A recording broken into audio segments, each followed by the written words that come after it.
जब किसी चीज का इस देश में कोई पैमाना नहीं हो, कोई स्टैंडर्ड नहीं हो, कोई क्राइटेरिया नहीं हो, तो वो चीज जहर की तरह फैलती है।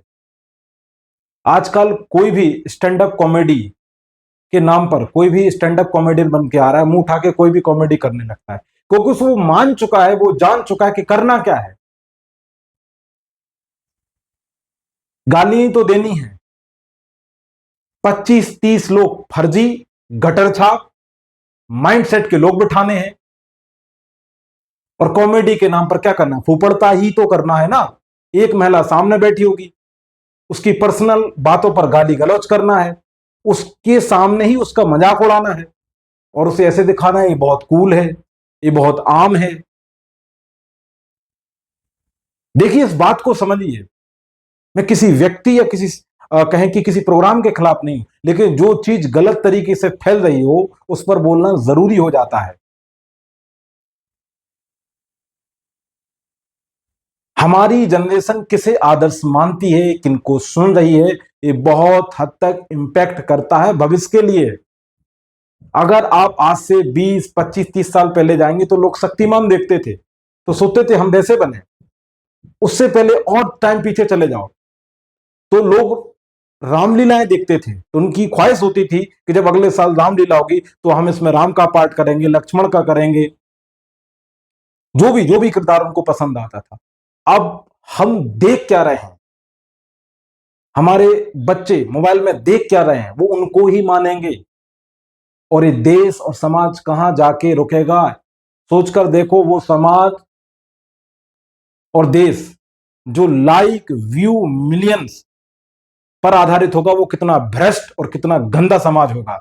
जब इस बात को ही प्राथमिकता दी जाने लगे कि उसके मिलियन फॉलोवर कितने हैं, उसके फला वीडियो पे व्यू कितने हैं, उसके लाइक कितने हैं, जब इस बात से तय किया जाने लगेगा तो सोचो ये समाज कहां जाके किस गड्ढे में गिरेगा। और कॉमेडी के नाम पे कुछ नहीं है, सिर्फ गाली गलौज। अगर आप इन प्रोग्रामों को सुन लोगे तो आपको खुद लगेगा कि यार ये कॉमेडी, और लोग इसे कॉमेडी मान रहे हैं। मैं इनके थोबड़ों पर इन महात्माओं की तस्वीर लगाई, ये मजबूरी थी मेरी। यहां कोई तुलना करने मत आ जाना कि आपने गलत हो गई, गलत से तुलना कर दी, वो मेरे को पता है। मैं इतिहास पढ़ता हूं तो मुझे इतनी जानकारी है ना, थोड़ी बहुत जो भी चाहिए होती है, जो बुनियादी समझ होती है वो मेरी इतनी है। यहाँ कोई ये तर्क मत घुसेड़ देना कि नहीं नहीं तुमने गलत फोटो लगाई और तुमको ऐसे तुलना नहीं करनी चाहिए थी, बहुत महान आत्मा है। अरे इन महान आत्माओं के बारे में देश जाने तब तो, इनकी बातों का पालन करे तब तो। ये थोड़ी है कि इनकी जयंती आई, फोटो टांगी, माला करी और बस स्टेटस लगा दिया, हो गया काम। जब इनका पालन नहीं करो इनकी बातों को तो देश कहां जाके करेगा, गड्ढे में। अभी जितनों की फोटो लगाई है मैंने, उसमें से पता नहीं कितने लोग कितनों को जानते होंगे। और यह ध्यान रखना, मैं सरकारी की जो नौकरी है उसकी तैयारी करने वाले लोगों की बात नहीं कर रहा हूं। इनके बारे में सबको जानना जरूरी है। लोग इनको भूल रहे हैं, ये खतरनाक है। गांधी को लोग आजकल भूल रहे हैं। हम किसी भी गटर छाप आदमी को अपना आदर्श मान रहे हैं, बच्चे उनको सुन रहे हैं। अरे ये आदर्श अगर तुम्हारे होंगे ऐसे लोग तो क्या होगा इस देश का।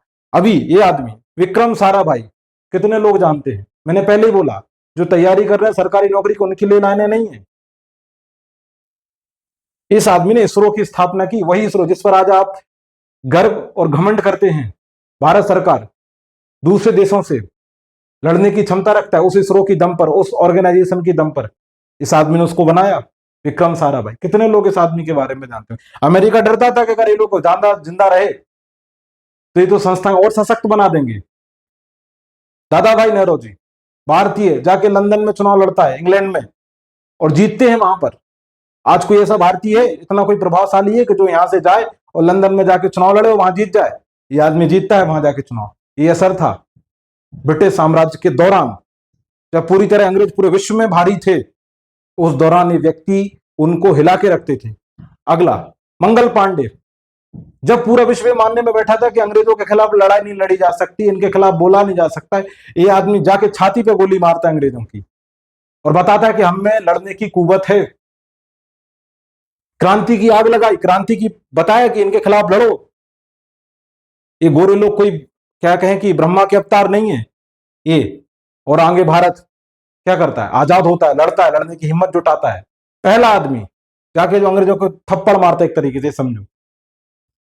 बाल गंगाधर तिलक, जो आप गणेश महोत्सव मनाते हो ना आज, वो इनकी देन है। पंडित जी बोलेंगे फलाने वेद में लिखी है बात। गीता रहस्य इन्होंने लिखी है। पढ़ना कभी इस आदमी के बारे में। गरम दल का नेता था, नेतृत्व करता था, कई बार जेल गया, कई बार जेलों में बैठकर इस व्यक्ति ने देश को दिशा दी, क्रांति को धार दी और नेतृत्व किया इस महान व्यक्तित्व ने। कौन? ज्योतिबा फुले। महिलाओं को तो जानना चाहिए, पढ़ना चाहिए इस आदमी के बारे में, इस महिला के बारे में। माफी चाहेंगे। देश की पहली महिला शिक्षिका, महिलाओं के लिए शिक्षाओं की बात रखने वाली पहली महिला भारतीय। कहा जाता है इनके बारे में, जब ये निकलती थी तो 2 साड़ी लेके चलती थी, क्योंकि लोग इन पर गोबर फेंकते थे, इनको मारते थे कि तुम ये गलत कर रहे हो, महिलाओं की शिक्षा की बात मत करो। और महिलाओं की शिक्षाओं के लिए उस दौर में शुरुआत करना, और आज तक हम उसके सुख भोग रहे हैं। इनका हमें लगता है तो नॉर्मल है। अगला आदमी राजा राम मोहन रॉय। पढ़ना कभी?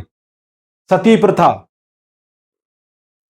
भारतीय हिंदू धर्म में सबसे घटिया और वाहियात प्रथा थी ये, सती प्रथा। मतलब पति का देहांत हुआ तो पत्नी को उसके साथ जला दिया जाता था। इस आदमी ने वो बंद करवाया, और आज तक कुछ लोग बंद है, कोई जानते नहीं सती प्रथा के बारे में, क्योंकि इस आदमी ने तब प्रयास कर दिया था। हमें तुम्हें सरकारें दहेज प्रथा भी बंद नहीं करवा पा रही।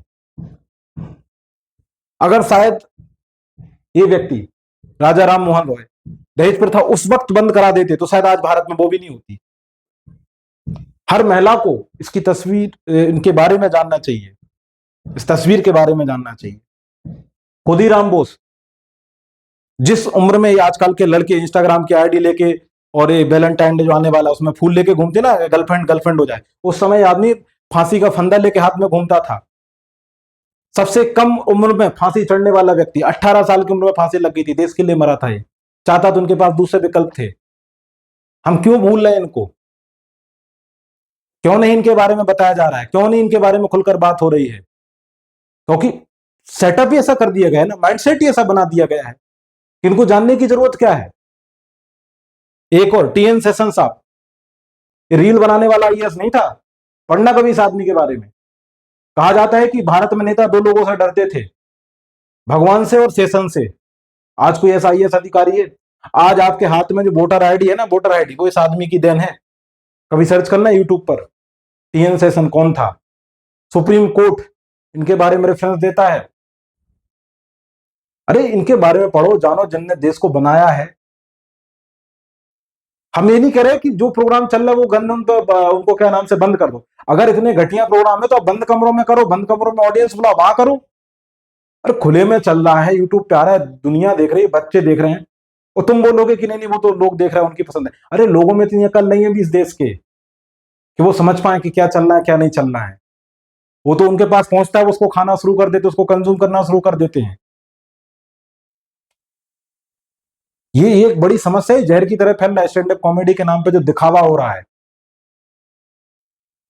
अगर आपको स्टैंड अप कॉमेडी करनी है तो राजू श्रीवास्तव को देखो ना भाई, उन्होंने तो एक तरीके से कहें कि भारत में शुरुआत की, वो तो जनक थे इसके। लेकिन नहीं, अब मैं क्या बोल रहा हूं ना कि कोई पैमाना नहीं ना, कोई भी आता है मुंह उठा के स्टैंड अप कॉमेडियन बन जाता है। हैरत की बात होती है, क्योंकि जो मॉडर्निटी के नाम पे आपके पास जो कल्चर विकसित किया गया है वो बहुत खतरनाक है। अभी जैसे वो एक उदाहरण के लिए आप मान लो किसी गांव में किसी महिला का डांस देख रहे हैं लोग बाग, तो उसे देसी गवार कह देते हैं, लेकिन नोरा फतेही नाच रही तो बड़ा कूल है, बड़ा अच्छा है, स्टाइलिश है। ये आधुनिकता सबसे कहें कि आधुनिकता का सबसे उच्च क्रम है। इस तरीके से आपको बदला जा रहा है, आपको मानसिक तौर पे, और आपको लग रहा है कि आप तो बस विकसित हो रहे हो। अरे कपड़ों से अमेरिका की तुलना क्यों कर रहा हो? जब अमेरिका जैसा काम करना है तो फिर हर सेक्टर में आगे जाओ ना। अगर वहां पे नंगनाच सबसे ज्यादा है तो वो डेवलप्ड भी तो सबसे ज्यादा है। क्यों देश को तबाह करने में लगे हो? और सबसे बड़ी बात, एक चीज और इस देश में फैलाई गई बहुत जहर की तरह, कोई कुछ भी कहे। ये लाइन तब यूज होती है कि आप पढ़ना चाह रहे थे, लोग आपको रोक रहे थे, तब आपको लाइन यूज करनी कि कोई कुछ भी कहे, मुझे तो पढ़ना है। आप पर्यावरण के प्रति क्या नाम से सड़क पर जाते हो, रोज पेड़ लगाते हैं और लोग कुछ कह रहे हैं, तो ये लाइन तब यूज करनी है। ये थोड़ी कि तुम सड़क पे आके नंगे नाचने लगो, गालियां देने लगो, गटर छाप कॉमेडी करने लगो और बोलो कि नहीं नहीं दुनिया कोई कुछ भी बोले। ऐसा नहीं होता है।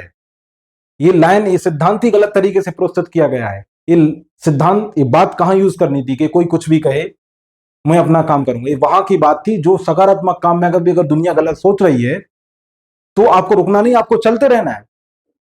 लेकिन तुम तो गलत काम कर रहे हो तो भी एक लाइन दिमाग में भर लिए कि कोई कुछ भी कहे हम तो करेंगे ही। ये गलत तरीका है, मर जाओगे ऐसे। और मैं एक चीज और बता दूं, जो ये कॉमेडियन जो होते ना, जो चला रहा है ये घटिया शो, इसमें यहां पर कोई भी किसान, गरीब, अनपढ़ नहीं जाता है। सारे के सारे पढ़े लिखे लोग हैं, सबके सब ये अंग्रेजी मीडियम से आते हैं।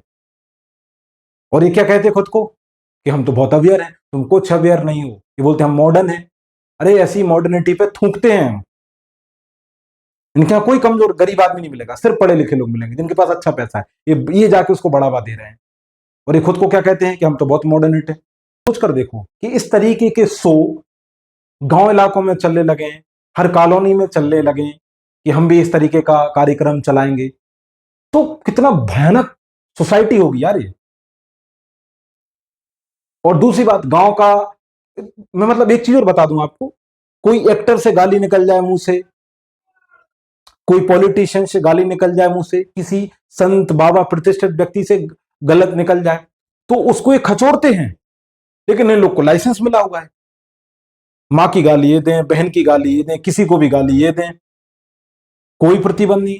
क्या कोई ऐसा नियम है? और अगर है तो उसको बदलो और इनको रोको। इन पे तो एफआईआर दर्ज होनी चाहिए, जो आपकी सोसाइटी को खत्म करने में लगे हुए हैं लोग। तो ऐसे तो फिर कोई भी शो चलाने लगेगा। कल के दिन आप किसी गांव में गए, वहां भी 4 5 6 लड़के बैठे और इस तरीके के कार्यक्रम चल रहे हैं और बत्तीस ही गाड़ रहे हैं। और मुझे नहीं मालूम कौन से कोई कवि हैं या कोई लेखक है, उन्होंने एक बहुत अच्छी लाइन लिखी है इस घटिया पीढ़ी के लिए, इस गटर छाप पीढ़ी के लिए, ये मैगी वाली पीढ़ी, ये बिग बॉस वाली पीढ़ी के लिए उन्होंने एक बहुत अच्छी लाइनें लिखी हैं कि ये जो बच्चे हैं, ये जो पीढ़ी है, कैटरीना के गालों पे मर गए, करीना के बालों पे मर गए। शहीद भगत सिंह, सुखदेव, राजगुरु भी कहते होंगे यार हम किसके लिए मर गए। हैरानी होती है। अगर किसी व्यक्ति को मेरी बात से कोई आपत्ति है, कोई प्रॉब्लम है, तो रहे, हम अपना पक्ष रखेंगे। अब यहां पर कोई ये तर्क भी नहीं घुसेड़ेगा, क्योंकि तर्कवादी छुटपुट बहुत पैदा हो गए। भले ने चारवाक को ना पढ़ा हो, ओशो को ना पढ़ा हो, कि तुम तो टीचर हो, तू अपना काम कर, तू ये व्यू लाइक्स के लिए कर रहा है। और हम तो टीचर हैं यार, हम भले छोटे हैं जैसे, वो एक अलग बात है। टीचरों का तो काम ही है समाज में जागरूकता फैलाना, अच्छे सिद्धांतों का प्रचार प्रसार करना। अगर हम नहीं करेंगे तो कोई बाहरी व्यक्ति आके थोड़ी ना करेगा, तिब्बत से आके। तो यहां पर ये आर्गुमेंट लेके मत आ जाना कि तू अपना काम, क्योंकि मुझे पता है इस ऐसे इन लोगों के चाहने वाले भी हैं इस देश में। इन लोगों के भी फैंस हैं और उनको इतना बुरा नहीं लगे जिनके बारे में बोल रहा हूं। जो उनके छुचंदर, जो जो गटर छाप ऑडियंस है, उनको ज्यादा चुभेगी ये बात। और वो यहां पर आएंगे, तू अपना काम कर, तू ये वो कर। मैं तो अपना काम कर ही लूंगा। और दूसरी बात, मुझे गाली देने से पहले एक बार सोचना, तुम जिस भी उम्र में हो, 15 के हो, 25 के हो, 45 के हो, 50 के हो, 65 के हो, जिस भी उम्र में हो, अगर आप यह चाहते हैं कि आपके बच्चे भी इसी तरीके की कॉमेडी करें और आपकी पीढ़ी भी इस तरीके का कंटेंट सुने, समझे, तो फिर आप मुझे गाली दे सकते हो। क्योंकि फिर तुम अपना क्या, तुम अपने बच्चों का आदर्श बनाने पे इनको तुल गए हो, तो फिर हम तो चीज ही कौन सी है, तो तब जाके मुझे गरिया ना। और ये मत कहना कि मैं वो टैलेंटेड, ये टैलेंट नहीं है, ये योग्यता नहीं है। जो उनके अच्छे वीडियो पड़े हैं, जो उन्होंने बनाई है अतीत में या भविष्य में बनाएंगे, मैं उनकी आज भी प्रशंसा करता हूं, कल भी करूंगा। लेकिन जो चीज गलत करेंगे उस पर हमारा बोलना धर्म है। और मैं तो कहता हूं बड़े रूप में सब बोले, क्योंकि किसी दार्शनिक ने बहुत अच्छा कहा है, जो लोकप्रिय है जरूरी नहीं वो सही हो, और जरूरी नहीं है जो सही हो वो लोकप्रिय हो। इस बात का बड़ा ध्यान रखा जाए।